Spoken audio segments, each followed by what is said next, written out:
Bundesliga predictions, round 29. Okay, everybody, welcome back to Very Biased Opinions. It is week 29, and we are off with a ton of great football. We've been loving the Bundesliga. Ian is trailing me miserably right now. Look at him, he's scared in his seat right now. Before I get started, please look below. We timestamped every match. Additionally, we are filming this before the midweek matches, so we have no idea what happened into Klassiker, etc. But we have watched all the other games, and we will recount them for you. Before I get into everything and talk endlessly about football, I want to thank everyone that's been commenting on our channel. Chris Smith, literally you watch every video, you comment every time. Why we haven't thanked you more up to this point, I don't know, but thank you. Johnny Talks Bundesliga, tough round of predictions last week, but it happens. You're absolutely smashing it. If you want to see some more predictions, go to his page. Alexander Allen finally talks sense and has a Dortmund win. Darren Warburton, appreciate all 9 comments on our wall with your predictions. You guys are great. We really appreciate this. Padmuta Madushenka, I really hope I'm saying your name, but you know, nailed it. Feedback. Eden Jets, thank you for pointing out our own hypocrisy. We're going to stop being hypocrites. Jamal Mohammed, I've literally not got any idea what you're talking about. Please tell me. Shane O'Donnell, you keep giving us your picks, and, you know, they're great, and thank you, and we really appreciate it. And like I said, at some point, I will start keeping track of everyone else's and comparing it. But Ian, that's it. Enough of that. Let's get into the football. SC Freiburg hosting Bayern 04 Leverkusen. So Leverkusen are in fine form, another great win for them at the weekend, much to my annoyance as I had it down for a draw, as I fall further and further behind you in the predictions race, Thomas. What am I going to do to catch up? Well, not betting on Freiburg will be the first step that I do. They were really poor in their defeat against Werder Bremen. I mean, who saw that coming? Not me. They went a goal down and just couldn't come back into it. They switched tactics, which was a little bit surprising. They usually go 3 at the back. They played a 4-4-2 in that one. I fully expect them to probably go back to how they played against Leipzig. Leipzig in this one to make themselves harder to beat. I mean, the really thing that just struck me is that they really, I can't understand how they struggled to create chances against the Werder Bremen side that really looked so poor at the back the week before. And when we get to Bremen, we'll give them all the credit because they thoroughly deserve it. And that's really kind of confused me about Freiburg now, because I just I don't know kind of what side they are. They look like a side to me that if they don't take the lead in a game, they really struggle to come back into it because they ran out of ideas very, very quickly. Yes, they had another VAR goal overturned, which was rightfully overturned. Leverkusen have just been too good, and you wouldn't expect Freiburg to come close in this one. I don't think it'll be a hammering. I think Leverkusen will win by 2-0. Oh, Ian, when are you going to learn? When are you going to learn that Leverkusen are technically the 3rd best side in this league? If it wasn't for their early season wobbles, this club would be above RB Leipzig right now. De Werkstoff, the 11 of the company, Bayer 04 Leverkusen. Oh, how good they are. They are value for money against Gladbach. Total control in the first half. Probably should have had 2. Havertz hit the freaking crossbar, and then Bellarabi just missed the putback. Havertz is having an absolute coming out party. He got 2 goals in the last match. Is he? He's having a coming out party? You would do that. Obviously, we haven't seen the midweek fixtures, but I'm assuming they're going to win that as well. In the last match that we saw, Bellarabi got drafted and replaced Wirtz. Everyone's a little bit like, oh, what's going on? And then he goes and gets an assist. They have a goal line clearance on one of his shots. Just a really, really good team with a lot of depth, a lot of young players. The only thing that possibly might slow Leverkusen down here is I think they have Bayern in their next match after this, and there's no way they're going to want to go up against top of the league tired. But hey, we'll see what happens. I've got Leverkusen down here for a 3-0 win. VfL Wolfsburg versus Eintracht Frankfurt. Right, Ian, I'm going to talk to you today about Die Adler, the Eagles, Frankfurt. They were demolished by Bayern Munich in the last match. We watched 5-2. Not a surprising result as well. Kind of expected, especially against a Bayern juggernaut. But they did get 2 goals in 10 minutes from 2 corners. Hinteregger. Is it Hinteregger? That'll do. But he's got 9 goals this season. I think possibly their fixture pileup is really hurting them. They've dropped down to 14th now, but they're still in the Europa League. They're still in the German Cup, but only 1 win in their last 7. They're definitely looking over their shoulders. Only 4 clear the playoff place. They have not won this fixture against Wolfsburg since January 2018. That is not a good statistic. And unless Filip Kostic, he of the 12 goals and 15 assists, can show up and run it, I don't see it happening. Wolfsburg are a good unit. I see Wolfsburg winning this 2-0. Yeah, it was almost as if Frankfurt angered the beast by getting those 2 goals against Bayern. It was just almost like, right, we better show you these kids how it's done. And because Bayern just completely just looked like they were just going through the motions in that one. Wolfsburg, a game against Dortmund. It was a really strange game, really.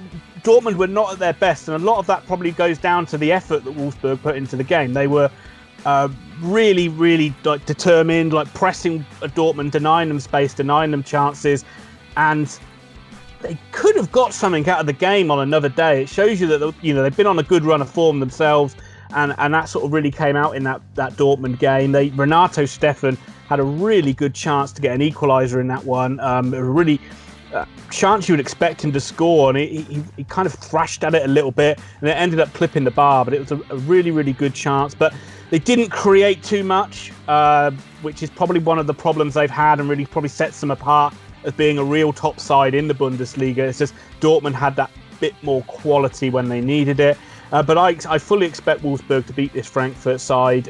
Frankfurt, I mean, Christ, their form. They've got to be looking over their shoulder, haven't they, really, at the drop zone. But Wolfsburg, for me, I think that it will be a kind of a laboured win again, a bit like they had against Augsburg the other week. I think it'll be 2-1 to Wolfsburg. And in the Grandstand Bettors featured match of the day, Hertha Berlin host FC Augsburg. That's right, Thomas. Our good friends at Grandstand Bettors are once again giving us, no doubt, a surefire tip for this round of matches. They've gone for over 2.5 goals in this game. If you've been following their bets, you can see they are right pretty much all of the time. They haven't steered us wrong so far in the Bundesliga. If you want to jump on board with this great offer, and you really should, because you're just robbing yourself of winning some cash, the details are on the screen. The details are also down below in the description. Head over to Grandstand Bettors, take them up on this offer, and win yourself some money. So 2 sides that had great wins last weekend.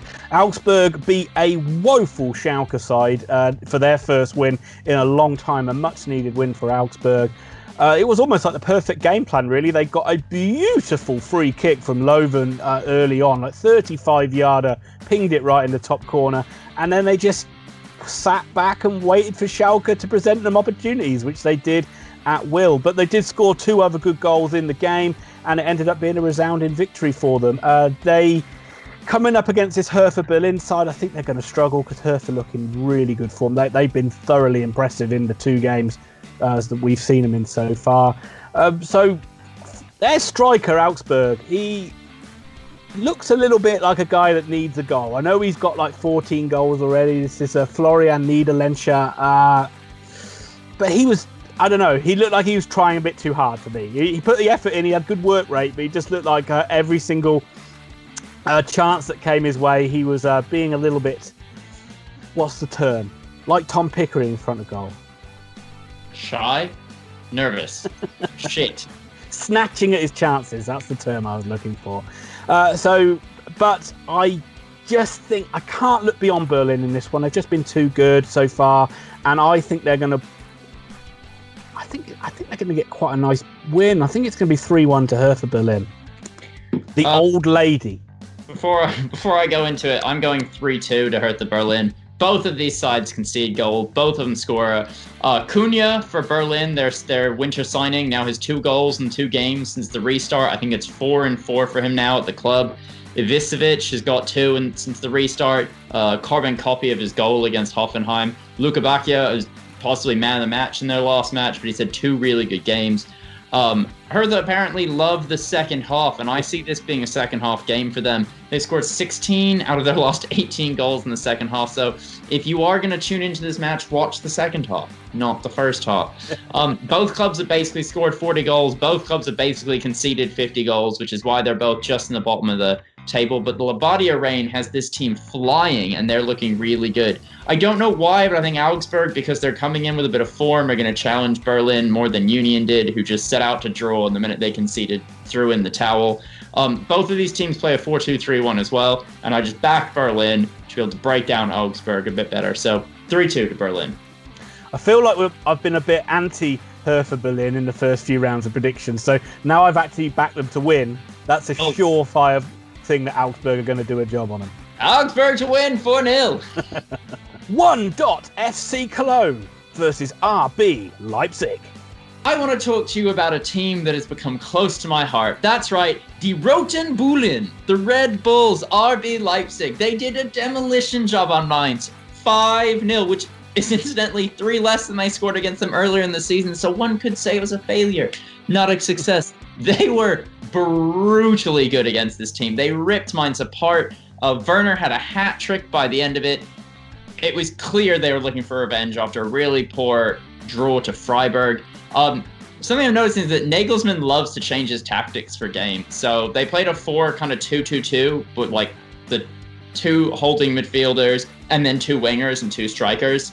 But then against Freiburg, he played a 3-5-2, and he likes to change it around, sometimes having more sitting deep, sometimes having more sitting forward. But they're at their flying best against Mainz. They were fun to watch. Sabitzer and Campbell were awesome. Poulsen and Werner were in the goals.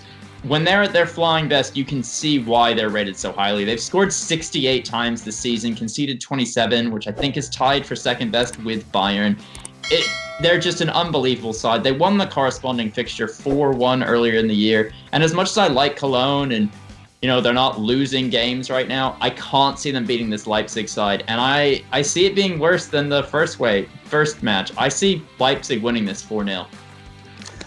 I mean, I just don't think I can talk highly enough about this Leipzig performance. I mean, I know they're already the darlings of German football, but the difference between the week before and this one was incredible. I think that's them almost coming off a few bad draws, and God, it's almost like it was spellbinding to watch at times in that first half. They were insanely good, and there was honestly nothing Mainz could have done to stop it. They were just all over them like a swarm of freaking bees. Yeah. It was the most incredible thing, and it was like a mercy for Mainz that they stopped at 5. Because that was like the only time where Mainz started to get into it, where Leipzig just were taking it easy for going into the midweek games. But that brings me on to Cologne, and Cologne had a fantastic comeback in their game. They looked absolutely dead and buried in their Rhine derby against Dusseldorf. So it meant they got 2-2 draws in a row at home, but in very, very different circumstances. The first game, they threw away a 2-goal lead. This one, they rescued a point from what seemed like an inevitable defeat. But they were poor, and they really didn't deserve it. And I will actually just give credit to the fact that they kept going and they kept trying. They didn't give up, because they were pretty lackluster all the way through the game. Going forward, they looked... It's hard to see what the game plan was. It was almost like just bang it up front and just see if the get it into the channels and see if they can run in behind. It was very, very easy for Dusseldorf to defend, and it was only really in the last few minutes of the game that they all of a sudden it clicked for them. They got a couple of good balls into the box and they scored some good headers. Cordoba, he got the goal, and he actually, he looked okay in the game. He was limited by what chances came his way. Oof missed a penalty, and then Dusseldorf scored straight after that, so it almost seemed like it was inevitable that one of these games that they weren't going to get anything out of, but they did. But this Leipzig side is a different proposition. What Leipzig are we going to see? Are we going to see the one that struggled against Freiburg, or are we going to see the one that demolished Mainz? It's hard to knock back RB Leipzig in this one. I think, after what I saw, I think they're going to score goals. Did you go 4-0? I did. I have to try and get that 5-0 now, Tom. I have to go 5-0 to Leipzig. I'm sorry, Cologne fans. I'm sorry to do this to you, but it's not all bad news, Billy Goats fans, because I've heard some good news. I heard it on commentary that your beloved mascot, Hannes the Goat, he's not allowed in the stadium, but they have hooked up a screen so he can at least watch the games in Cologne Zoo. Well, Ian, on that absolute bombshell of a fact and statistic, I move us over because we're going to talk about two teams everyone wants to play. SC Schalke 04 hosting Werder Bremen. Oh, Thomas. FC Schalke, that's 2 weeks in a row I've seen them now, and you couldn't wish for two more pitiful performances. They were so bad against Dortmund, and you thought it couldn't get any worse, and then they played Augsburg, and oh my God, they were terrible. They just got worse and worse and worse the more the games went on. It was hard to see the game plan. It was hard to see where they were going to score a goal. You had guys that were giving effort, like ex-Oxford United's John Joe Kenny. Before you start naming more players that didn't play well or did, is Wagner going to be out of a job by the time this match is even played? Well, I was done naming players that played well. I hope not. I do, because I do like David Wagner, and I know we gave him shit for like Huddersfield and all that stuff, but he did a really good job there. Yeah, I think he is a really, really good manager. They're in horrible form. There's no doubt about it. They're on a really, really bad run. They haven't won a game in 9 now. It could be up to 10 if they don't win in the midweek fixture. And the side looks devoid of confidence. And usually when that happens, there's all talks about, or in this country anyway, lost the dressing room, they can't motivate the players, and it leads towards a managerial change. I'm just hoping that they have a little bit of patience with him, because he did do a good job in the first half of the season. It's not gone well now, but I just think in this sort of time of pandemic and coming out of it, and it's a difficult time for everybody sort of in football, that you don't need to make rash decisions. No. Like, mid-table finish for Schalke is not too bad. You can't bring anyone in either, right? Like, that's it. No one's moving to take a job right now. You can't. Yeah. And as I say, like, you know, this is the side that nearly got relegated last season. A mid-table finish for Schalke is not the end of the world. Give him a chance to kind of go again next season. Yeah. Right. Well, long story short, though, I can't back Schalke. I cannot back Schalke to win. I think this is just going to be a draw. I'm going to go 1-1. And if there's one thing I've learned about the Bundesliga, it's that teams win games. And I am going to be backing the Grün-Weißen, the green and whites from Bremen. They were hugely improved during the week. Bittencourt, who's a player we've highlighted both weeks, got the winning goal. Nice finish from the edge of the box. Rashica and Bittencourt flanking Sargent is the way Bremen need to go to win games. We knew that beforehand. That wasn't the lineup they had in the first match back, but they had it here, and they had a lot more tooth in it. I don't know, maybe it makes the team have more faith when they think their best team's out there, but they looked a lot better. They had a lot more intensity. They were actually marking on set pieces, which apparently they weren't allowed to do against Leverkusen. And they also don't let the ball go through the middle. Pavlenka, who we know is a really good goalkeeper, had a really good game. They are still 3 points off the playoff spot for relegation. They need to get in gear. They have the second lowest scoring record in the league and one of the highest concession ratings.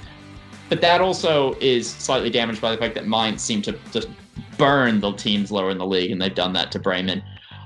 I've got Bremen to win this, honestly. I think that they are going to fight tooth and nail for a win. I don't see that fight in Schalke, and Schalke may have more talent in the actual squad, but it's not coming across on the pitch, and they're limping to the finish line, and I'm not going to back them until I see something, and I've seen something from Bremen. So 2-1 to Werder Bremen. Wow, it's a shock. FC Bayern Munich versus Fortuna Dusseldorf. Well, Ian, I don't really know where to start other than talking about Bayern Munich. Jesus Christ, they dropped a bomb on Frankfurt.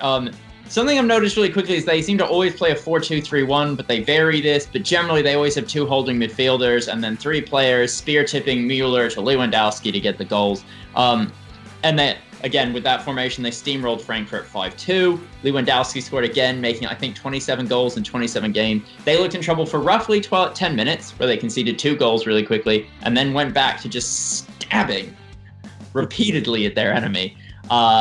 Davies? We're going Davies, is that his name? Was really good at left back again, as was Goretzka up front. The whole team is just a juggernaut of skill. They have so much quality even on the bench. They have never lost this fixture. So no matter what has happened midweek in the Dortmund match, they have 4 wins and a draw in this. They've only played 5 times. This will be the 6th iteration. There is no way they don't win it again this time. The one thing, again, is they're traveling to Leverkusen afterwards. And I know you're saying maybe don't rest players, but you could see a Mueller rested some of the older guys possibly just to give them a bit of time because they'll have been through 3 matches in quite quick succession. They are the highest scorers in the lead, and I think they're tied for the best defense. I do not see good times ahead for Fortuna Dusseldorf, not because I don't like this team, but I don't think they're good enough to get past the Bayern Munich.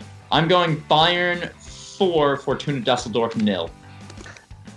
It's hard to argue with that, isn't it? I mean, Bayern just the epitome of efficiency, and I know that's like stereotype and all that, but they just know what they have to do in every game and don't really look like they're expelling any more energy than they ever have to. They really are, not really a great side. They're not like a breathtaking side to watch, but my God, are they efficient? Very, very effective. Dusseldorf, I mean, we talked about the Cologne game a little bit from a Cologne perspective. I mean, they played really well and they should have won the game. They did everything other than switch off at the end and get a bit nervy to throw away a 2-goal lead. And they really need the points. They really could have done with that victory to just reel in some of those ones around them because they're still in this playoff relegation spot. Yeah. Despite the fact that Uwe Rosler has come in and made them a hell of a lot more solid. They've only lost 1 game in 9. You can see the difference that he's made. Scoring goals is the real problem for you. They have to work so hard to get a goal. You feel they have to create multiple chances in a game before they're ever going to take one. They got a bit fortunate with a deflected goal, but the second goal was really good from their point of view.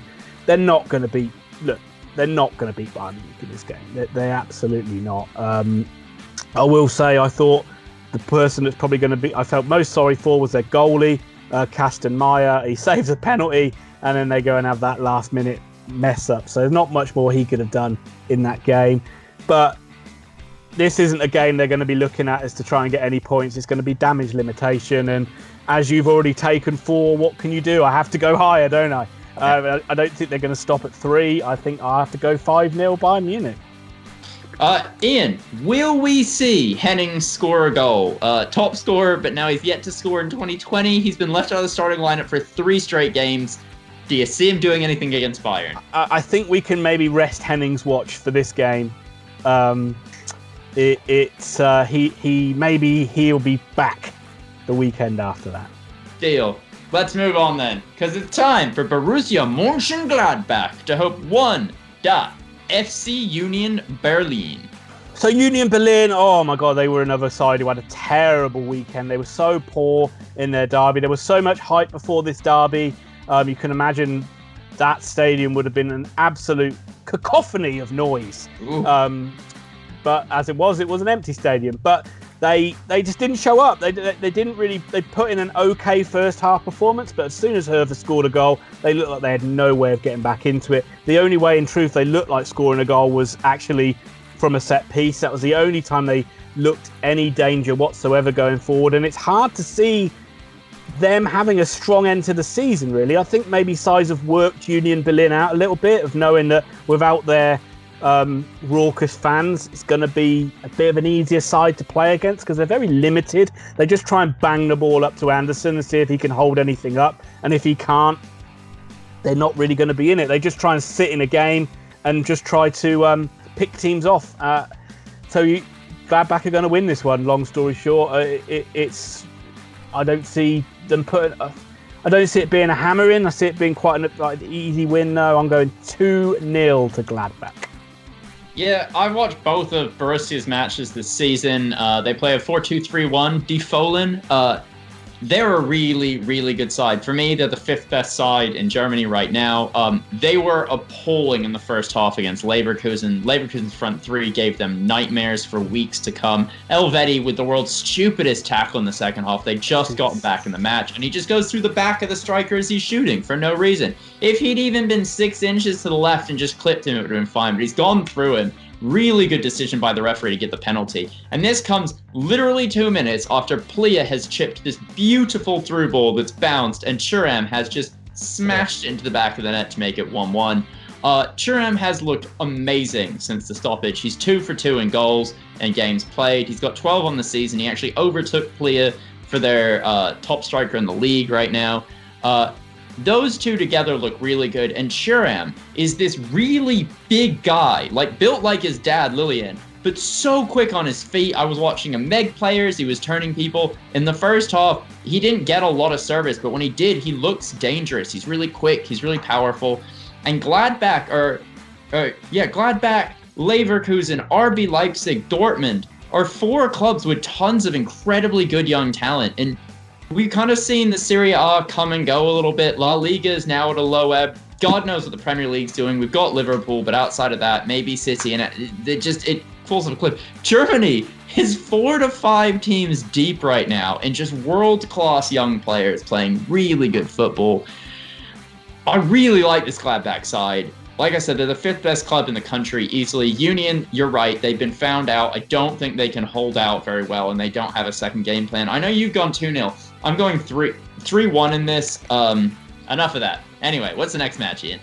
SC Paderborn 0-7 versus Borussia Dortmund. Paderborn may be the worst team in the league. They may also be the most boring team in the league. They have 2 different setups. They use a 4-1-4-1 or kind of a 4-3-3. I'm pretty sure against Dortmund they're going to go out 4-1-4-1, 2 strong banks of 4, a defensive midfielder in the middle to block out as much as he can, and a striker who's going to have to do a lot of running and probably not get much from it. They've now drawn both games back, which is nowhere close to enough. I mean, good for them. At least they're coming into getting relegated with some decent form, but a 1-1 draw with a Hoffenheim team who were poor is just not good enough. Shrebny, or Sir Benny, is that his actual nickname, or is that just a note you made? No, that's how you pronounce it. Yeah. Oh, that's how you pronounce it. I'm going to call him Sir Benny. Sir Benny finish was fantastic from 25 yards. He didn't play the week before. Maybe he should have. They even hit the bar. They should not have conceded the first goal the way they did. I think they had 4 or 5 chances to break the move. Couldn't do it. But here comes the depressing facts about Paderborn. They have never won this fixture. Yeah, they scored 30 goals. They've also shipped 55. They're coming up against the 2nd highest scorers in the league, one of the meanest defenses. If they get anything out of this game, it's because of Kai Proger. They actually drew the corresponding fixture 3-3 earlier. Wow, really? Yeah, but in the history of this fixture, Dortmund have scored 21 times and Paderborn have only scored 7. So it is a fool, Ian, that does not go for a 3-1 Dortmund victory. Of course, it is going to be a Dortmund victory. You can't look past it. I mean, again, we don't know how they've got on against Bayern Munich. They might be right back in. And let's hope, for the sake of a close title race, that they are right back in it. Only a point behind. I mean, it's again, we talked about other games, haven't we? Where like Leipzig, it's like how many do they feel like scoring? How many do Bayern feel like scoring? It's going to be the same for Dortmund. They weren't great in the game against Wolfsburg, but they found a way to win. When they needed to turn on the quality and find a bit of quality, they certainly did. Haaland, even when he's not scoring goals, he affects the team. The first goal, he has a huge swing and a miss kick, which draws about 3 defenders in and gives Guerrero, who's now got 2 in 2, a simple finish. And the second goal came from Sancho, really. They won the ball back. He ran through on goal. It was good to see him back, actually. He looked impressive, looked full of energy in his comeback game. He ran through on goal. Everybody thought he was going to pass to Haaland, so the defenders ran towards Haaland, and they left Hakimi free, and he produced a good finish, and that was enough. That was all Dortmund needed to do. They weren't any more impressive than they needed to be, and but in terms of wins, I think that's like 6-7 in a row now. Yeah, it's something. They've won like I think 8 of their last 9 or 9 of their last 10. It's a ridiculous list. Yeah, Mats Hummels went off. They reckon he's going to be back for the game. They don't reckon it was a bad injury, but if he is out, that's a big loss for them, because as soon as he went off, they did look a lot weaker at the back. Yeah. But they aren't going to have any problems in this one, despite Paderborn picking up the 2 draws that you talked about. I think Dortmund will win 3-0. Thomas, it's the final game that we come to, and it's time to celebrate with a drop of the 1899. Is it because FSV Mainz 05 are hosting 1899 Hoffenheim? Just give me half a bottle of Blue Nun. Well, a side that won't be celebrating is Mainz. They got, they'll probably be celebrating. They don't have to play Leipzig again this season. 13-0 over the 2 games to RB Leipzig. And it was a thorough beating as you've ever seen in a football match. And as I said earlier on in the video, there was not much they could have done to stop it. They would just take your lumps and hope that 90 minutes rolls around quickly. They'll be a lot more competitive in this game. Hoffenheim haven't been that impressive, and Mainz were very good in the game I saw against Koln. So they need the points. They need to get away from the drop zone. They looked pretty decent going forward in the game I saw them against Koln. I worry about them at the back because they do look quite suspect, and I just think they'll just be hoping that Hoffenheim carry on their really poor run of form where they don't look like scoring many goals. So I'm going to say, oh God, this is a tough one to pick. Don't know. What do I say? I think this one will be a draw. I'm going to go for a 1-1 draw. Ian, yet again, you've been a fool. Hoffenheim haven't won this match since February 2018. In the corresponding fixture earlier in the year, Mainz managed to beat them 5-1, and yet Mainz now find themselves 6 positions below Hoffenheim in the table. Die Krakengauer, I believe is their nickname. That's a really tough one to say. Have just had a really poor game, and it was a match they really should have been winning. They drew 1-0 with Paderborn. They've now not won since the end of January. Europe is almost completely slipped away. Paderborn hit the bar, so it could have actually been worse. There's a terrible error from Bikacic, I believe is his name, for the goal. Alfred Schroeder now is definitely feeling the pressure. And as we said, it's going to be really hard to sack a manager right now. But come the end of the season, this is one of the guys that could be really having to go to bat to try and keep his job. They are always better against the bigger opposition, which means they probably won't win this. They've scored as many as Mainz, and they've conceded less, but I don't think that's going to help them here. I've got Mainz to win this game 2-1. I don't trust Hoffenheim. If we had another 9 games this season, I could see Hoffenheim getting pulled into the relegation battle. But because we don't, they're just going to limp out to the end of the year. I think that does do it, Thomas. And I think the only thing left to do is to thank everybody that supports us on this channel, everybody that watches a video. We appreciate each and every one of you. We appreciate each and every view that we get. Please give the video a like. That helps us out so much. And if you do like the content, think about subscribing to the channel and hit that notify bell so you don't miss out any future videos. Check out Grandstand Bettors to win yourself some money. Give us comments down below. We really want to know your predictions. We want to know what your scores are, and you will also want to know little things that we've missed. Keep informing us, keep educating us on this Bundesliga, because so far we've been loving it and we want to continue doing it. I think that's wrapped it all up. Thomas, do you have anything else to add? I think if you came here looking for detailed football analysis, you're actually in the right place for once. No, probably definitely in the wrong place.